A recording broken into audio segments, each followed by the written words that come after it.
So for a while now, I've really been wanting to clean up the interior on the 328 Ti.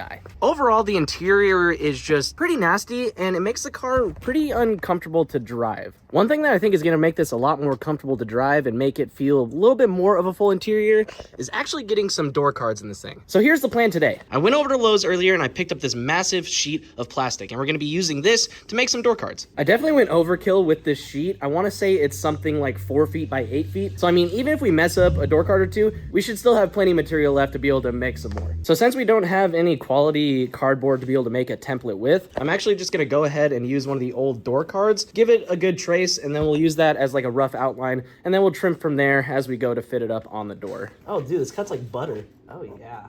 You're almost designed to cut. It's almost like they're scissors. Oh. So yeah, this is roughly lined up. As you can see, there's a healthy amount of extra material that goes over the top. Just because of how the natural door card sits, it like folds over the top. So I think I'm gonna end up chopping off however much that is. We'll probably just make a line on the backside. And then also over here, I wanna cut out where the actual locking rod is to be able to unlock and lock the door from the inside of the car. So we're gonna end up cutting out this little section, flop some more off the top, and then honestly, I think this door card might already be done. Alrighty, so we're on a bit of a mission right now. I needed to try and roll down the window so we could mark more of the sheet for cutting later, but then I realized I couldn't find my keys. We're going back to Lowe's right now because we searched everywhere in the garage, in my car, in the truck.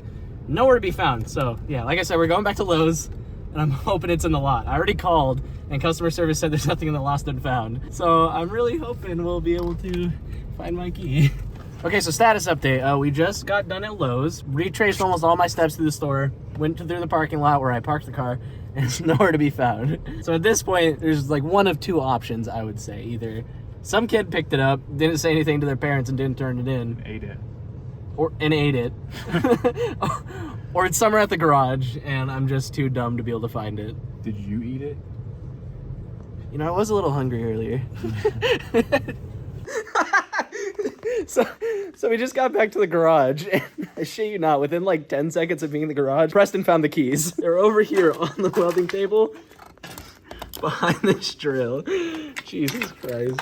You know, we really just need to clean this garage, or I just need to get better at remembering where I put shit instead of putting it in random places. Alrighty, so I think I've refined the shape enough after a lot of test fitting, retrimming and stuff. So now I'm just gonna go around with the sanding block and kind of clean up some of the edges on here, because especially along the top, it's pretty jagged. There's like little bits hanging off, and I just want to make it pretty smooth all the way around. So I got the second door card cut out. I ended up just using the first door card as a template to be able to cut that out. And honestly, they're looking pretty good. All the edges are all cleaned up, and they're coming out pretty decent. So all I have left to do now is I'm just going to wipe them down, and then we're going to spray them down with some paint, which I'm actually really excited about, because you'll see in a second why I'm excited to spray paint them. Check out this can of paint. It sounds like I'm really close to the camera because I am, because I'm literally having to stretch my arms so far to be able to get this thing in frame. This thing is absolutely massive, and the spray pattern is stupid. I saw this on like TikTok a long time ago, and I never was able to find it in stores, but I finally was able to pick some up, and you're gonna see how insane this stuff is. Here, check this out.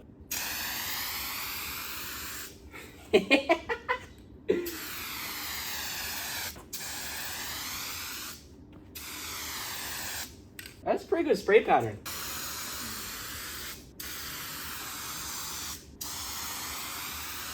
That was too easy. The can says you're only supposed to do about 50% coverage for the first coat. I don't know how you're supposed to do that, because this thing just sprays way too fast. I want to say that was something like 6 passes and they were both covered. This stuff's insane. Alrighty, so I had to let the door panels sit for like 3 days to let them dry. It's pretty cold in the garage, so they just didn't want to dry very fast. And on top of that, I kind of just ended up putting down really thick coats. And like when I say thick, I mean like thick with a Q. Like you can see along the bottom of this panel, even though I had these laying flat when I sprayed them, there was still like a buildup of paint along the edges because there was just so much going down. But as you can see, they turned out looking pretty decent. There is some striping on it, unfortunately, but overall, it's not too bad. The next thing I need to figure out though is how I'm gonna attach a strap to this bar that actually opens up the door. I would have loved to be able to use the stock door handle in the door card, but unfortunately it broke very early on when I had the car. And I've just found it super hard to be able able to find any replacements online, because you would think that since this has sedan doors, it would use sedan door handles. But since the door cards are kind of a mix of styling between like the E30 and the E36, they actually end up using a completely different door handle. This is the material I'm going to be using for the strap though. Originally, I wanted to try and find like some nylon material, kind of like a seatbelt material to be able to make it out of, but this is the only thing that I could find local nearby, so this is what we're going to be using. But yeah, like I said, I just don't know how I'm going to be able to secure this onto the bar, because as you can see, like this is super thick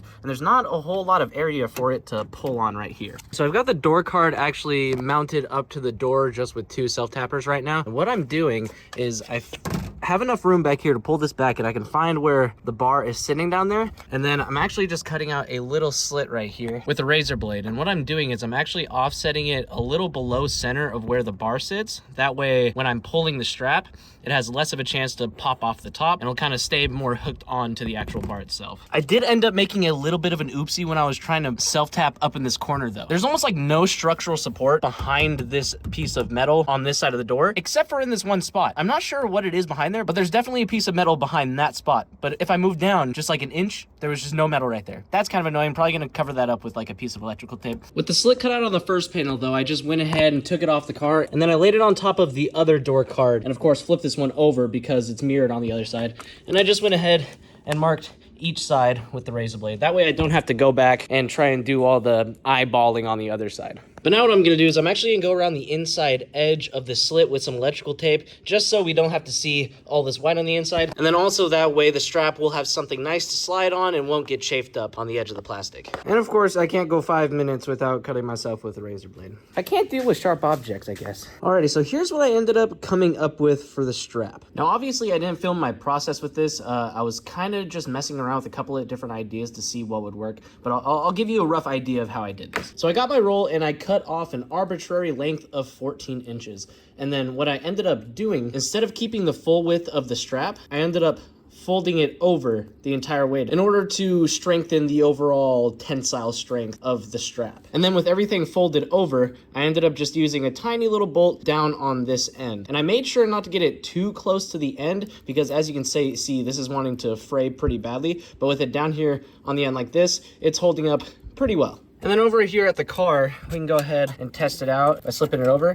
And I actually noticed something pretty interesting. On the back side here, the bolt is wanting to slot into this little area, which makes it so the strap has a little bit of a harder time trying to fall off. But I'm noticing if you pull down at like a downward angle a little bit, there's no chance of this thing coming off. Now, of course, that is still very janky and really annoying, because pretty much everyone who gets in my car, I'm gonna have to be like, oh, make sure you pull the strap at a downward angle so it doesn't detach. But I figure regardless, even if it does end up detaching, it's easy enough to just roll down the window and open the door from the outside handle. But now all I gotta do is assemble everything. So I'm gonna put the strap on, feed it through the door card, and then get the door card attached over to the door. You know, I did actually just realize one thing. I need to put like an actual handle on the door to be able to shut the door. I was really hoping to get this one driver's side done before I had to go work, but I guess we're gonna have to finish this another day. So I've gone ahead and marked out the position for the pull handle. There's a nice little recess here on the back half of the door. I figure in that position it'll be a lot easier to pull the door shut instead of potentially having the handle more up here. And I'm hoping this recess will provide enough clearance, because the shortest nice hardware I have right now is 30 millimeters. It seems like it's gonna be pretty close, but I guess we'll see. So the distance between these holes is 6 inches. So I went ahead and cut off about an 8.5 inch length of this strap material. That way, when it's secured on here, it'll kind of bow out a little bit and it'll act as a nice handle to be able to grab onto. So one thing that I'm finding with this material specifically, it can be really hard to actually get a hole in this thing, be able to put a bolt through, because if you go to try and drill it, it totally destroys the weave and kind of just makes everything start to fall apart. The best way I'm finding to be able to make a hole to be able to get a bolt through is to get in here with just some sort of little rod, and then once it's in here, then you kind of use that to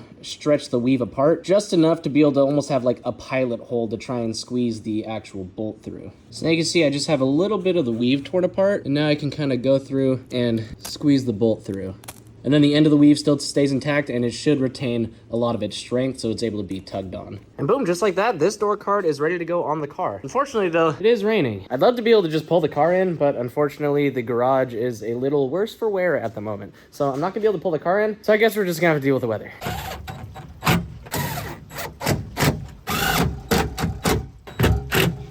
Just like that, we got a functioning door.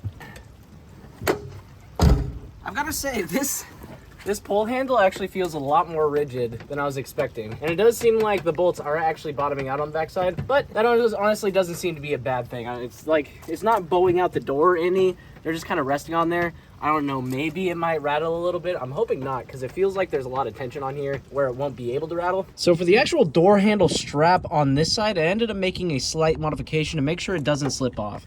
I was noticing that when I had it on here initially, it was wanting to slip off a little bit more than the driver's side wanted to. So what I did is I actually used a zip tie around the bolt and up underneath the rod to help kind of secure it to the rod itself. And it seems a lot more sturdy and doesn't seem like that's gonna have an easy time trying to come off. Still super jank, but honestly, whatever works. So I absolutely obliterated my pinky in the door, but hey, the door card's done. I ended up using another self-tapper over here because this door card seems to be like bowed out a little bit. I was kind of confused why I was doing that at first. I thought maybe like I wasn't fitting it up right, but I remembered back and I think I hit it a little bit too hard with the heat gun after I hit it with some paint, and I was trying to dry the paint really fast. So I'm pretty sure just hitting it with the heat gun a little bit too much caused the plastic to distort in weird ways. But regardless, door card's still usable and it actually turned out looking really good. One thing that kind of blew my mind on the driver's side though is the fitment on these self-tappers on the bottom. Like, I could not have planned those being that close. But I've got to say, just from like a driver's perspective and just overall feel of the interior now, it feels a lot more put together and less ratty, you know? I don't know what it is, but having the door cards in here and not having the exposed like skeleton of the door really makes it feel a little bit cozier in here. I'll tell you what though, we still definitely have a lot of work to do to make this interior look a little bit better. For one, I've been toying with the idea of taking out the carpet that's in the car right now, giving it a really good clean because this carpet is really dirty. And then I was thinking about potentially dyeing it black. I just overall like black interiors a lot more on these cars. Granted, I'm not gonna probably do a dash swap, so it's gonna be like black carpet, black seat, black door cards with like a gray dash. But I think regardless, cleaning up the carpet at the very least and potentially getting another bucket seat or just switching out the passenger seat for a nicer black seat would really make this car feel a lot better. Oh yeah, and then I definitely need to do something about this headliner because it's sagging in a bunch of spots, it's just stained, and overall just super ratty. Making the door cards for this thing actually ended up being really cheap. I want to say all together in materials I ended up paying like maybe $60. So if you want to make yourself a set of door cards on the cheap, I'll put links down in the description to everything I use to make these door cards. That way you can do it yourself and hopefully save a little bit of money. But I think that's gonna do it for this video, guys. I hope y'all enjoyed. I hope y'all have a wonderful day, and I will see you in the next one.